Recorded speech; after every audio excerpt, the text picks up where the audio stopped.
ભાવનગરમાં ખનીજ માફિયાઓ એટલા બેફામ બન્યા છે કે હવે ખનીજ વિભાગના અધિકારીઓની પડે પડની રેકી થતી હોવાનું સામે આવ્યું। જ્યાં માફિયાઓ ગેરકાયદે ખનન કરી શકે અને પકડાય નહીં તે માટે સરકારી અધિકારીઓનું લોકેશન, વાહનોના નંબર, વાહનો ક્યાં અને કયા રસ્તે જાય છે તેની વિગતો મેળવતા હતા અને કોઈ અધિકારી આવે તે પહેલાં જ એલર્ટ થઈને ત્યાંથી ફરાર થઈ જતા હતા।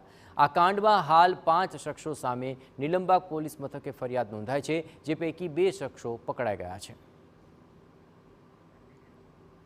26 મેના રોજ આ મામલો સામે આવ્યો, જ્યારે ભૂસ્તર અધિકારી લંચ માટે ઓફિસથી બહાર આવ્યા ત્યારે કમ્પાઉન્ડમાં સિક્યુરિટી ગાર્ડ સાથે 3 શંકાસ્પદ શખ્સોને જોયા। આ પછી ત્રણેય શખ્સોની પૂછપરછ કરાઈ ત્યારે તેઓ ભાગવા લાગ્યા। આ દરમિયાન યુવરાજસિંહ વાઢેર નામનો એક શખ્સ હાથમાં આવી ગયો અને તેનો મોબાઈલ ચેક કરતા સરકારી અધિકારીઓની રેકીનો પર્દાફાશ થયો છે। જોકે ભાગી ગયેલા 2 શખ્સો કૃપાલસિંહ વાઢેર અને બીજો નાનુ મલિક હોવાનું પણ સામે આવ્યું હતું। આ શખ્સો ખનીજ માફિયાઓ માટે રેકી કરતા હતા।